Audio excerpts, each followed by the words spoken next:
Hey, Cubs fans, and welcome to a brand new edition of Cubs on Tap. I am Ron Luce, joined today by Mr. Cody Delmendo. We are talking about a Cubs winner, albeit a little bit of a scary winner, but a winner nonetheless. But first, Cody, how are you feeling, sir, after your big event yesterday? Dude, today until around 1, 2 o'clock, I still felt like complete and utter trash. I'm feeling a little bit better now. I was able to eat some actual food today. After I did the whole thing last night, I didn't eat anything the rest of the night. I physically couldn't bring myself to do anything. I somehow was able to record Skies Falling for the hour that we did it. And then I literally laid down on the couch, was like, there's no way that I'm going to be able to put this show together. And there's no way I'm going to be able to eat anything. I fell asleep on the couch. My girlfriend got home from work at like 10:30 and like got me up and took me to bed. And then, yeah, I woke up today and was just like, oh, it's not over. But over the last, couple hours, I've started to feel better. I had some actual food earlier, like I said. So that's good. Again, people keep I'm gonna roll with the joke for as long as possible. There's no way I'm doing that again, though. Never. Another.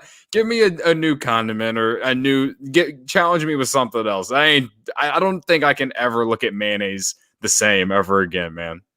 I mean, if you want, we can just go down the list with like every condiment you put on a Chicago style hot dog. Like we could start with like mustard, do neon green relish, then do a whole jar of sport peppers, and like just keep going down the list, man. Who knows? We might get you to a point where you're like eating a whole pack of Vienna beef hot dogs or something. So you never know. You never know, man. But true. But the Cubs are 1-0 since you ate an entire thing. 1-0, 1-0, man. They're 4-0 since I said that since I said that I would eat a thing of mayonnaise. So you can spin zone it all you want there. But I see in our comments we got people reacting from the ninth inning. I think that was about the only thing about today's game that I guess you could sit here and bitch about, because it was alarming. It was tough. It was a tough scene. But other than that, today felt like the Cubs won in like the fifth inning, because it was like they scored those 3 runs and Zach Davies was rolling, and his best start of the year by far.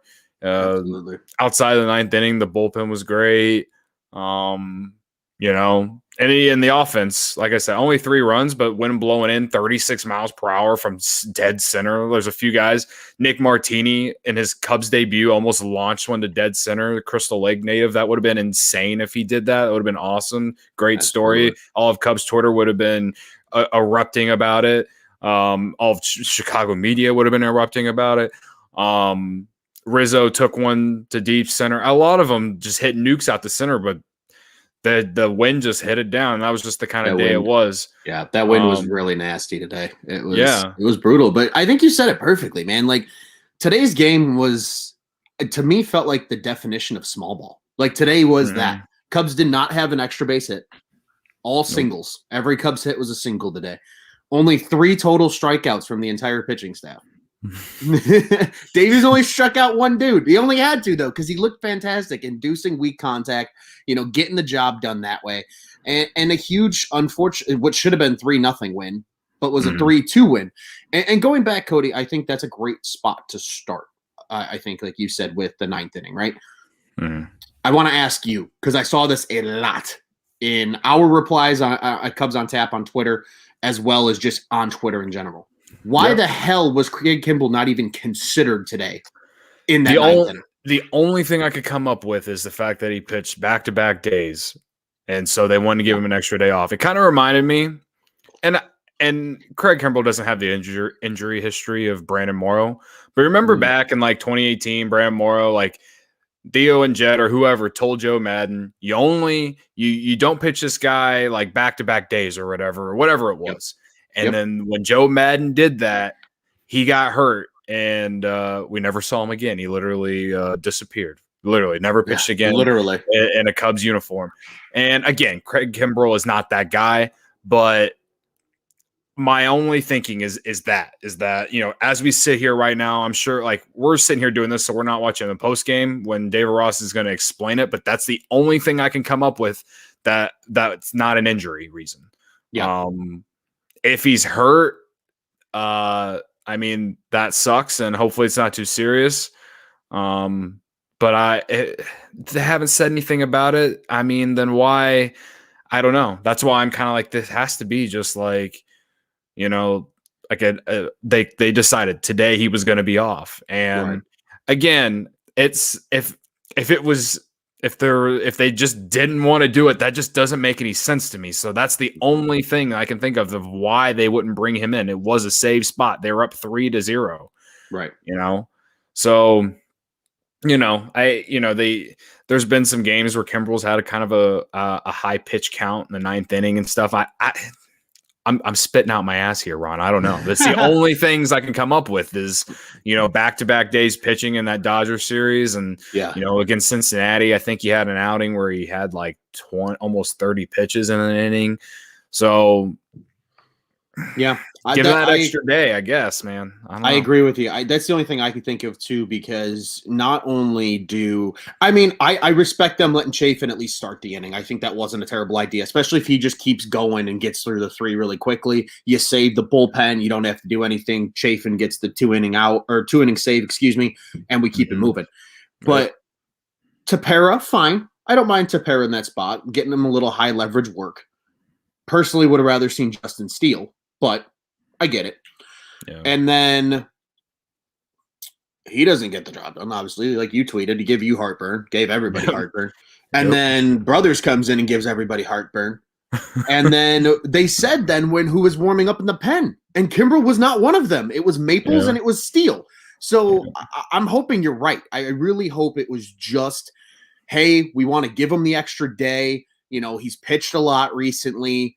We don't want to overdo him and him get hurt, because I think we're seeing that around the league, that guys that are kind of getting a little overworked early are sustaining injuries because, that 60 to 162 adjustment is pretty significant. So, yeah, man, I hope that's what it is, because if it turns out that Craig Kimbrel is down, here we go.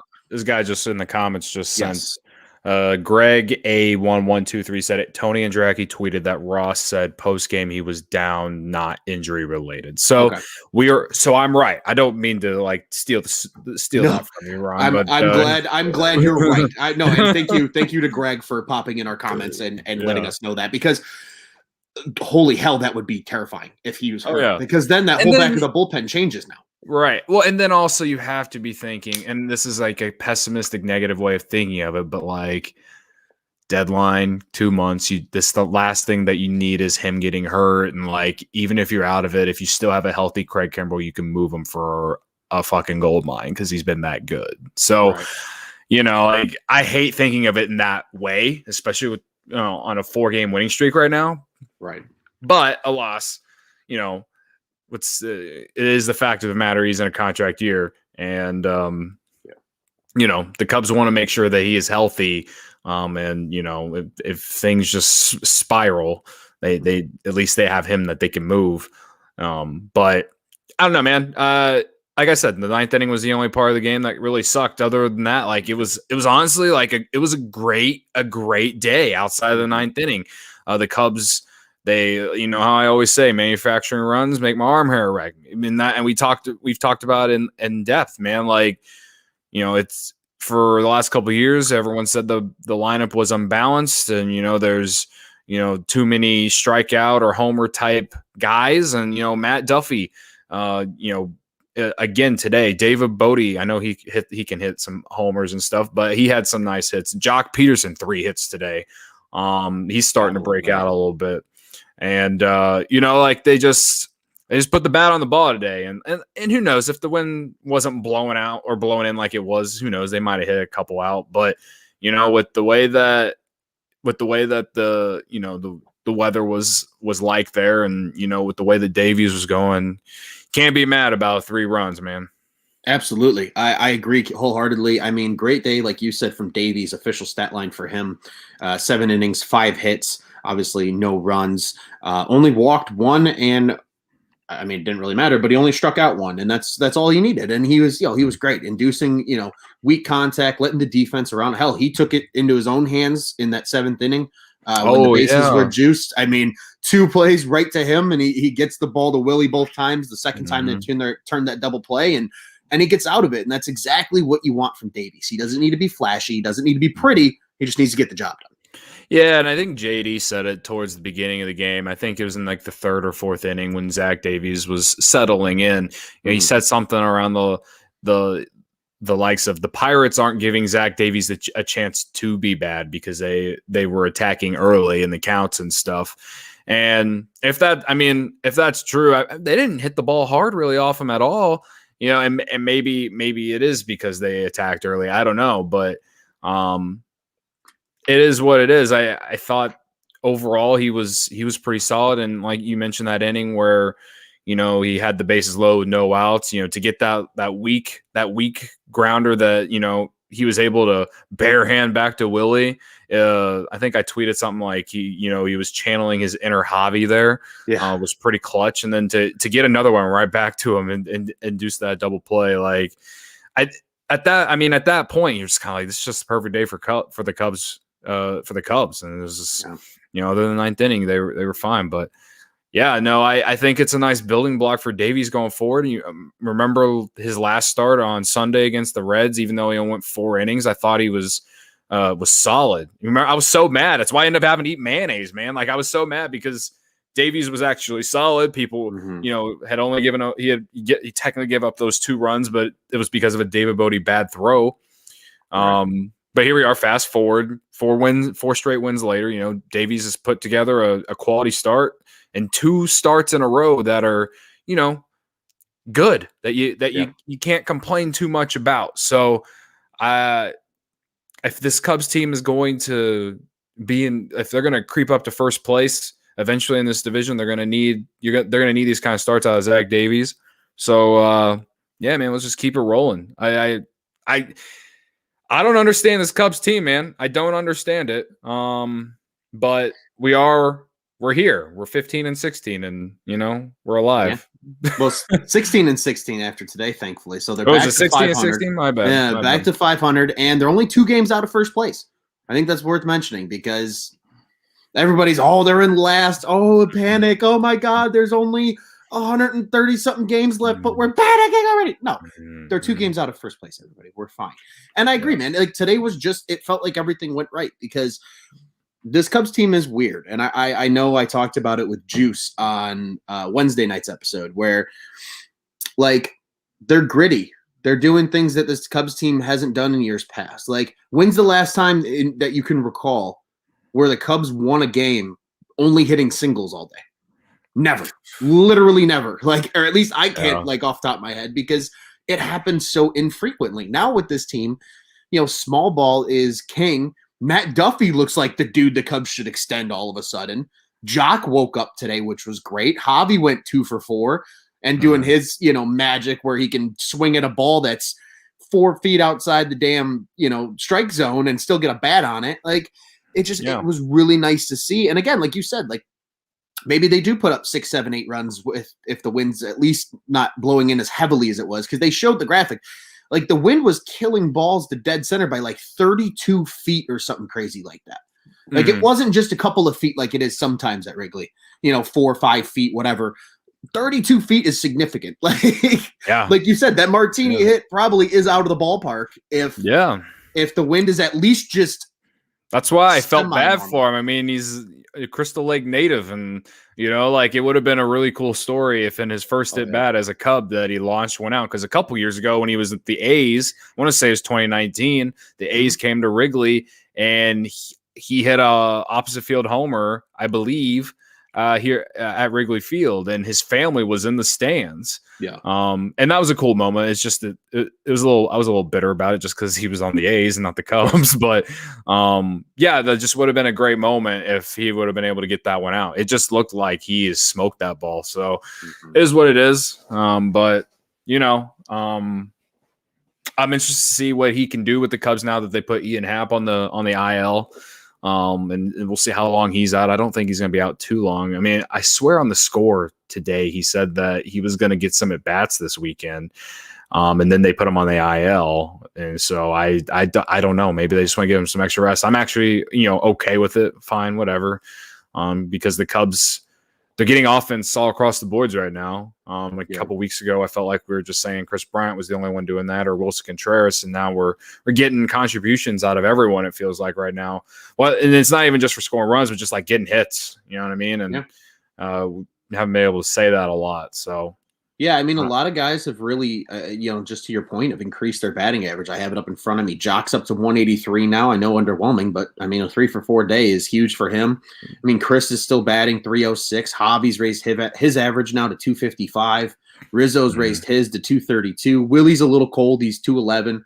I mean, Duffy's obviously hitting the shit out of the ball. He's almost 300. He's 296. I mean, really the only two guys that played today that, and even Bodie raised his average a little bit. He's almost back to 200 now. But really, J-Hay was kind of the only one today that is still kind of hitting cold. Yeah. But J-Hay, they can manage with J-Hay not hitting. Like, even if he gets one hit every, 2 games, because usually when he does hit it, it's a tank and it goes, 400 feet and it's a run. So, but like you said, they're getting consistent run support from everybody. And it feels like just anybody they put in right now has worked. And I'm glad you brought up too the Ian Happ news. Obviously, for those that maybe didn't see, Happ to the 10-day IL. That's why they brought up Martini from AAA, and then they DFA'd Kyle Ryan and brought up Jason Adam now from AAA as well. So those were the couple moves that happened. I mean, literally just before first pitch. Today. It's just to see how Jason Adam is in his second stint here, because we've talked about it in depth. He was really good last year. Yes. Started off this season kind of tough. I don't know what he did in Iowa, but getting sent down. I'm sure he doesn't want to be sent back down again. Hopefully, he can channel his 2020 into him, because I think I thought he was a guy that really made the bullpen really good last year and was going to make the bullpen good this year. If he was what we saw last year going into at all this year, he and obviously wouldn't have been set down. He would have been a perfect guy to use in that 9th inning, just because of the stuff, and he's got the high heat and everything. I would again, if he was performing in 2020. But like I said, I just hope that he turns the season around now, and good luck to Kyle Ryan. I felt like we called him up and demoted him a billion times, but we'll see if anyone picks him up.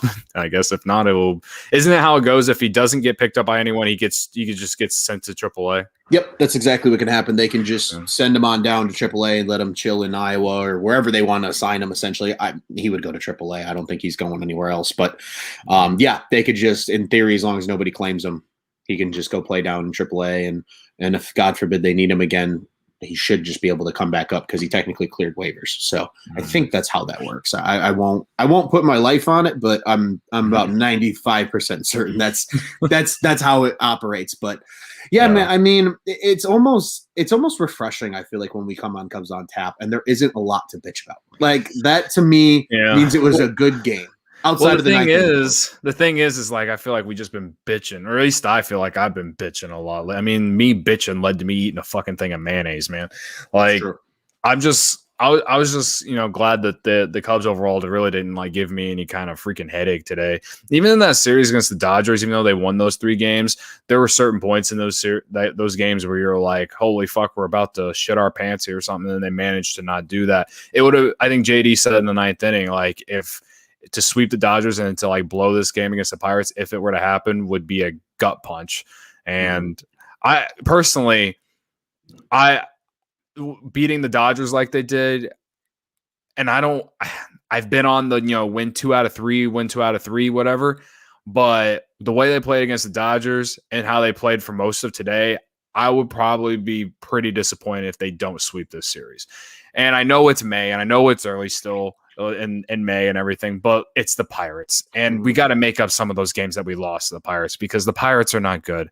They will be at the bottom of the division by the end of the year. I know their bullpen has kind of carried them. Their pitching has basically been pretty. I mean, they only give up 3 runs today. I I've been trying to figure out why they've been competitive, and a lot of it is just because their pitching is not bad at all, really, which is kind of surprising because they gave up so many guys. They traded Joe Musgrove, obviously Jameson Talion they don't have anymore, and then they only got a few offensive players that people really think about, Adam Frazier and Colin Moran and Brian Reynolds, I guess, and I have Todd Frazier and whatever, but like.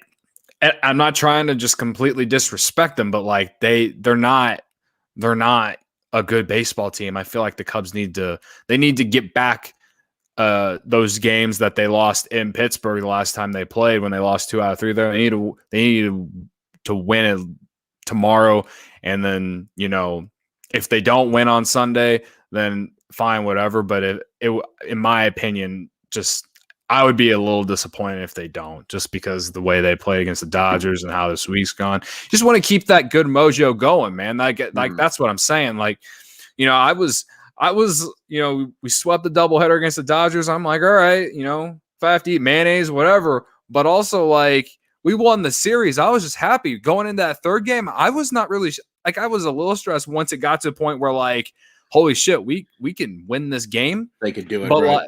Right. But like majority of it, I was just kind of like, whatever happens because we'd already won the series. Yeah. So win tomorrow, I'll probably be the same way on Sunday. But, when you're playing teams like the Pirates, teams that even the Cubs should beat easily, you feel you get a little greedy. You want to sweep a team like that, especially with the schedule coming up. They got Cleveland and Detroit next week, I'm pretty sure, and I know Washington and St. Louis after that. So, sweeping this Pirates team would be very, very good for momentum and creeping up the standings and all of that good stuff. So I'm not trying to get ahead of the game here. Win tomorrow, most importantly, but. If we're not going to do a show on Sunday because of Mother's Day, I'm letting people know now. Yeah, no, well said. And yeah, that's a good reminder for anybody that is listening. There will not be a show on Sunday with it being Mother's Day. So, tune back in with us then on Tuesday because the Cubs are also off on Monday. So maybe we'll have a show Monday. I think it depends on guys' availabilities, but we will for sure be back on Tuesday after that game in Cleveland. I know it's like a 5:00 start to local time, which will be really nice. So it'll actually be an earlier show, and not like 10:30 at night. It'll be like probably like 8:30, 9:00, which will be nice. But going back to just quickly to your point about Pittsburgh, right? With the pitching, I mean, they're not bad. I mean, a 4.25 team ERA really isn't that awful for a team that, like you said, isn't loaded with superstars. Like they don't have Chris Archer's not there anymore. And I mean, in fairness to Chris Archer, he's just been so beat up with injuries that he's just not himself anymore. But like you said, there's no Jameson Talion, there's no Tyler Glasnow, who's absolutely killing it down in Tampa. Like they don't have any of those guys. But at the same time, like you said, like Chad Kuhl's probably your best pitcher on that staff, but they're getting the job done with what they have. And yeah, I mean, as long as you can pitch well, you can hang around and you can, at least try to make some noise. Their bullpen ERA is ranked in like the top 10 in baseball or something like that. Yeah, their bullpen's been wicked good. Like Dwayne Underwood went to Pittsburgh all of a sudden, and instead of like his career falling apart, it's like improved. He's like one of the best relief pitchers statistically right now in the league. It's stupid. It makes no sense. Are you surprised by it? Because I'm not really surprised. No, just because every like Cubs castaway just finds success somewhere else, and it just finds a way to irritate the living shit out of me. I feel like the Cubs felt like they gave the guy a chance last year, and he really didn't like succeed with it. But I thought going into 2020, Dwayne Underwood was going to be really good with the Cubs because of what he did in 2019. But so I'm not surprised that he's playing well over there. Yeah, I'm not really either. I feel you there, man. But yeah, I mean, I feel like again, sometimes short and sweet with these Cubs on taps is good. It means not a lot went wrong. I think we're still really happy with guys like Duffy. Nice to see Jock get back into the groove today. Like I said, don't let Jock get hot, because if Jock gets hot and Nico comes back and keeps hitting the way he was, and they get Ian back, like right now it's a good problem to have where you go, where the hell is everybody going to play? Like that's a great problem to have. Right.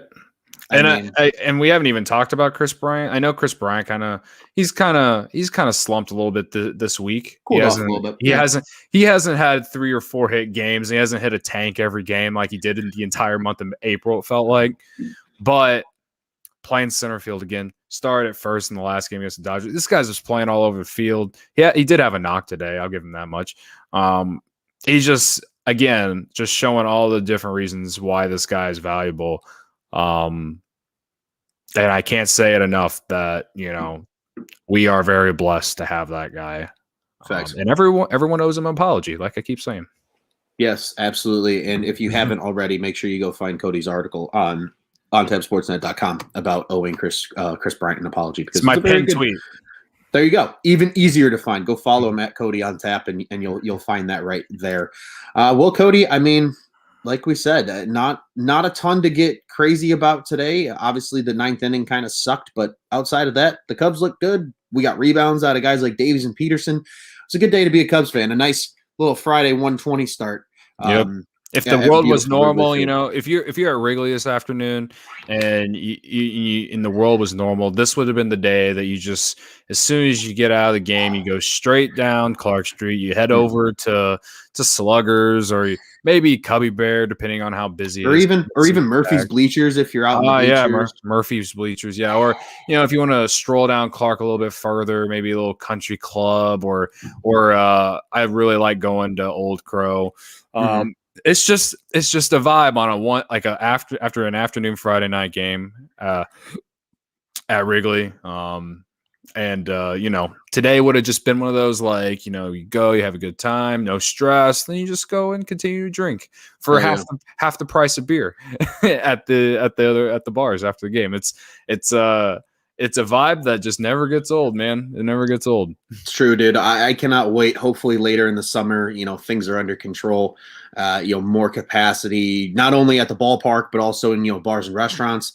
And yeah, man, that is such a vibe. Friday 120 games really do hit differently, especially in the summer. Like, give me a Friday 120 game in the middle of June. Oh, just inject it right straight into my veins, dude. It's just the absolute best.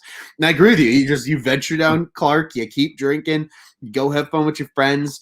Most people, unless you got to work on a Saturday, you're just you're like, cool, I don't got to get up early tomorrow. It doesn't matter. I'll get home whenever. No big deal. There's plenty of ways to get back to wherever you need to go. It just hits differently, man. And hopefully they can, they can keep the good vibes that they created today going. Tomorrow, as you mentioned, in Pittsburgh. Sir, do you have any last thoughts on this game before we look ahead to tomorrow? No, we can talk about tomorrow's game. All right, well, let's do it. Let's talk about tomorrow's game because the Cubs are back at beautiful Wrigley Field against the Pittsburgh Pirates. Once again, it is a 1:20 start per usual for Saturdays at Wrigley Field. The usual suspects, if you're listening to the game in the Pittsburgh market, KDKA-FM 93.7 is your place. If you're watching AT&T Sportsnet Pittsburgh, and then Cubs fans, you know the drill. WRTO 1200, 670 The Score, Marquee Sports Network. For the Pirates, Will Crow is taking the mound tomorrow. You see, it's like you knew. You were talking about Old Crow, and they're trotting out old Will Crow tomorrow. He's 0-1. He was tagged for a 3-run homer on Sunday versus the Cardinals, but he was able to get through 5 innings, and they said he had no fastball command. He is actually ranked the number 23 prospect in Pittsburgh's system, and this will only be his 3rd start, but he is 0-1, 4.66 ERA and 7 Ks for him. And the former Pirate, Trevor Williams, will take the bump tomorrow for the Cubs, 2-2 on the season with a 6 ERA and 29 Ks. Obviously, he labored through that very wild 13-12 game. I mean, that just not a whole lot of shit you can do about that one when that happens. So, Cody, I'll turn it right back over to you, man. Thoughts about tomorrow and a fly the W pick before we get out of here. All right. Well, like I keep saying, Trevor Williams, he's undefeated at home, and I've been at every single one of those games. Unfortunately, I will not be there tomorrow. I was just going to ask if you were going. My season ticket holder friend did ask me if I wanted tickets to that game, but I did not want to pay the money after I basically lost $80 on the game I was supposed to go to on Monday. That was rained out. But yeah, I mean, like I said, Trevor Williams, he's been good at home this year. He has not been good on the road. He got he got beat up in Cincinnati and he got beat up in it. Well, he actually didn't get beat up in Atlanta. I think he made it through 5. But he also got beat up in Pittsburgh. But at home, he's been pretty solid. And bounce back start here for him, possibility. I think that's,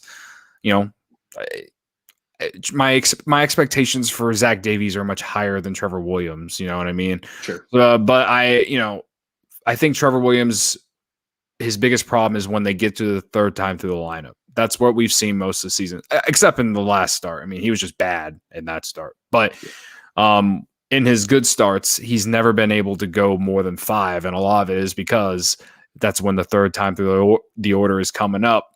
And I think in Atlanta, he was rolling, and then they got to the top of the order for the third time, and he gave up I think like back-to-back jacks or something, 3 runs, or he gave up 3 runs and let the Braves take the lead in that game. So, I think key for him is to, try. I don't know if it is because of the third time through the order or not, but I think key for him is to just, get through 5, and if there's any way that he can go more than 5, that'd be great. Well, that'd be a great sign. It is the Pirates. Their offense isn't great. I think that's the big key for him, and I think he can do it. I mean, Pirates offense is not good. So, and it's a big revenge game for him too. Yeah. That, and then Will Crow, I have to ask you, I'm assuming the Cubs have not faced him. They have faced him once, and the only reason I know that, according to MLB.com, he must have pitched 1 appearance this season, out of the pen, most likely, is what it feels like, because Wilson Contreras, Jock Peterson, and Javi Baez have all faced him, each having at bat. Contreras and Jock did not get a hit. Javi had an RBI. So Javi's 1 for 1 against him, but that is it. Yeah, so they haven't seen him much. So I feel like in past years, and you might agree with me on this, but it always seemed like anytime the Cubs would face a guy who they've just never seen before, they would struggle against him. I don't know what we'll see tomorrow. I like to believe that with the way that this team's approach is at the plate right now, that we'll get something different. Young guy coming to Wrigley Field, I'm assuming, is not pitched there. He knows the Cubs have won 4 straight.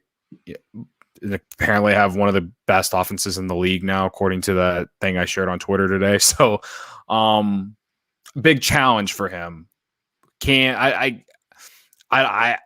I don't know anything about him, I don't know what else to really say. It's just like I could see the Cubs not do anything just based off history, and I could also see the Cubs putting up 10 runs just because, they're hot. Yeah, because they're hot. Yeah, that's well said, man. So I guess we'll see what happens. I don't think it would have mattered who the Pirates are throwing out there tomorrow. I think the Cubs are the better team, and the Cubs should go out there and put together another W. Hopefully we see Kimbrel tomorrow if it's, a 3 or 2 run game or whatever, and everyone can calm down. So, I think formula, like it has been, is score early and fucking, get decent bullpen work. Someone already tweeted me like, when was Rex Brothers ever good? Why do we still have him? And I'm like, as someone who was like very pessimistic about Rex Brothers coming into the season, he's been pretty solid, man. Like, yeah, he was shaky today, but he also hadn't had a save appearance since 2013. So I mean, I think you put him in the right spots, you'll feel good. So I'll say one more thing about the last game is maybe not put Rex Brothers in that type of position again. We'll see what happens moving forward, but yeah, I mean, I think tomorrow's pretty simple. Just, score early and good pitching, and Trevor Williams give you a 5 solid, and we'll see where we're at the end of the game. Yeah, no, I agree with you, man. I think you got to feel good going into tomorrow's game. Just for everything you said, I think you nailed it right on the head. And my fly W pick, I'll go. Other than Andrew Chafin, other than Andrew Chafin, who's always my pick. Other than him, I'll take Javi Baez. And I know that might be a little surprising just because I've slandered so much and people keep wanting me to apologize, and I'm not going to do it yet. I still need a couple more weeks of solid baseball from him.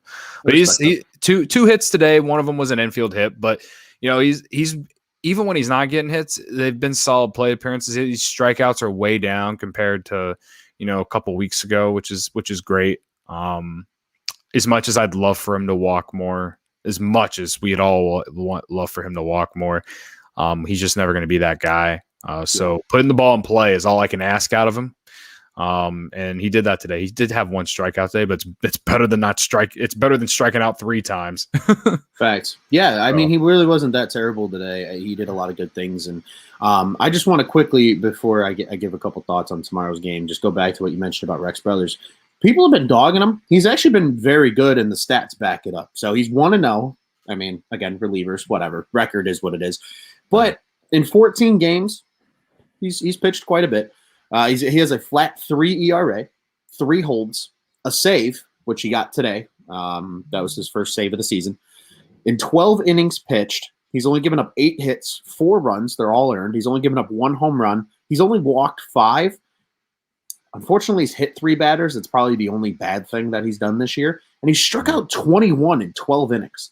He's actually been very surprisingly good for really not pitching much in the majors since 2018 because of injury and whatnot. So I think there's some unfair slander toward Rex Brothers this season. Well, I feel like Rex Brothers has been on the Cubs for 10 years. It feels that way, but I know he hasn't. But Tommy from Skies Falling loves Rex Brothers. He loved bringing him in this offseason, and he's kind of back. He kind of backs it up. I wish we would have had a guy like Rex Brothers in 2018.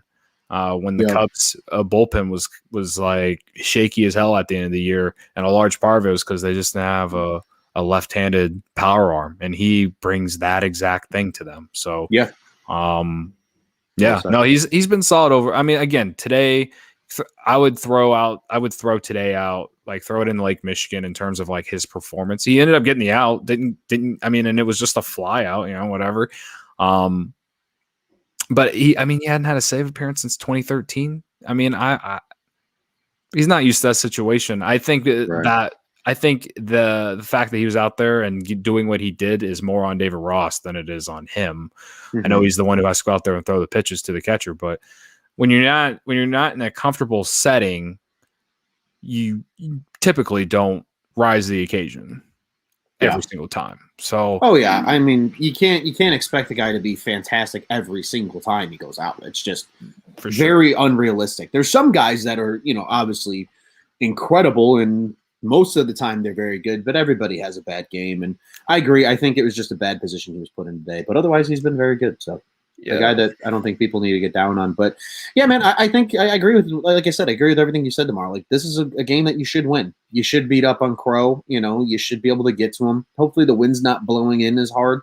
Maybe you get a couple balls in the air and a couple leave the yard, and then you never know what happens. But I'm going to go ahead and go Matt Duffy as my fly the W pick. I think he's been so hot, and again, just puts together great at bats. He takes a lot of walks. He, just does all the little things right. He's played a solid third base too. He has. A lot of hard hit balls have been hit to him, and he's just been right there, scooping them up, making the throw to Rizzo or Bryant, whoever's over at first.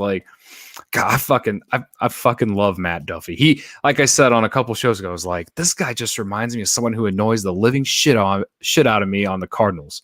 Yes. He plays exactly like someone like that, and it's nice to have our own version. It's so nice to have our own version. It is, and he's exactly he's not a very loud player. He's just quietly does his job, and exactly. If he's on the other team, you're just like, fuck! Why can't we get this guy out? It's Matt Duffy. It's not Chris Bryant, but hey, fuck it. He's been awesome. So I agree. I actually, a little sneak preview. Hopefully by the end of the weekend, I'm going to do a little write up on Mr. Matt Duffy. I got a question. I got a question to pose to the public regarding Matt Duffy and the Cubs and some future looking shit. So I'm gonna drop a little foreshadowing in there before we get out of here for this one, but it'll be good because I think it poses a fair question, and it might stir the pot a little bit. Hopefully I like to stir shit up. Hopefully whenever the article goes live, it doesn't lead to a Matt Duffy slump, because the last article you wrote was asking who the Cubs are going to call up whenever Jock comes back, and as soon as it released, Jock came back and they freaking like sent someone else down to probably I'll admit I didn't read it, man, just because the news dropped like as soon as the article came out. Stupidest thing, bro. Literally, just for those that maybe didn't see it and don't understand what we're joking about right now. I wrote an article because I'm like, oh, what are they gonna do when Jock comes back? Who's the casualty? You know, blah blah blah. Mm-hmm. Well, what ended up happening was they put Horner, Arrieta, and Winkler all on the IL. And then they were able to call guys back up. And because of like roster spacing, they had enough to make it work. And like, so Jock just like came back. So A, that poo-pooed my article. And B, literally I published the damn article. And then like 3 minutes later, they showed the lineup that he was leading off. And I'm like, what the fuck, man? Literally useless. Yeah. Useless. Yeah. I felt bad for you because I know you put all your heart and soul into it and you put a lot of work into it, and then for that to happen, I fucking hate that happens. That should be illegal.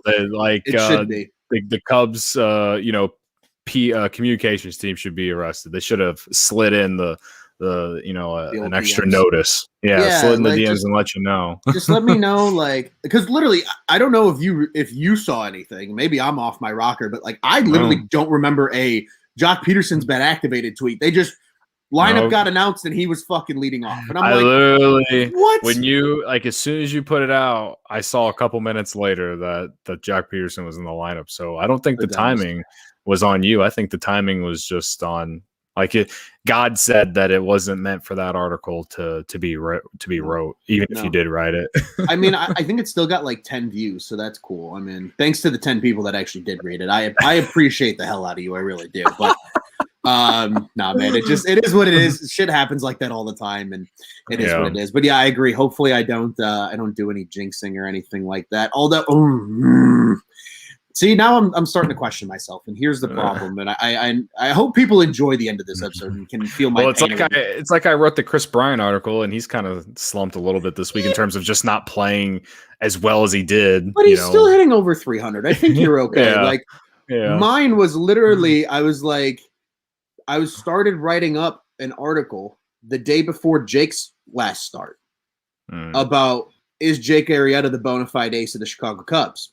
And then A, he has a shit game, and then B, he gets hurt. And I'm like, fuck. I'm like, now I feel responsible. I feel like I'm the reason the bearded beauty's on the fucking IL. Like, damn it. Yeah. And that's what terrifies me. It's literally like we people joke about like an announcer's jinx, like when there's like a no-hitter or a perfect game going. I feel that way with the writing. It's like, I'm going to jinx this dude because I want to applaud him with a good article about like, wow, he's doing so great. We need to give him a kudos for like, I mean, fuck, he was awesome. His first 5 starts, he went at least 5. I don't think he gave up more than 2 earned runs all but one time. I think he gave up 3 that one Milwaukee game, and that was it. Otherwise, it was like 1 and 2 earned runs every single time. And like, was pitching like the ace. Sure, he's not the Jake Arrieta old, but like, for sake of this staff and what they were doing, pre Kyle's last start, where he obviously looked great in 7 innings. Davies now with his 7-inning game. Like, at that moment when I was writing the article, Jake was the bona fide ace, and so it was just going to highlight that. And then he has a terrible game, and then he fucking gets hurt, and I've pretty much scrapped the article. It's gone, but it is what it is. But yeah, hopefully I don't jinx him here. Just one quick note I will say before we get out of here, because I know this is a very long-winded ending here. We probably should have wrapped it up like 10 minutes ago. But it's okay. We're not releasing the show tomorrow. We're good. Yeah, it's true. I mean, it happens. But like, literally, if you think about it, like, this Cubs team is great. It's a great day in Chicago.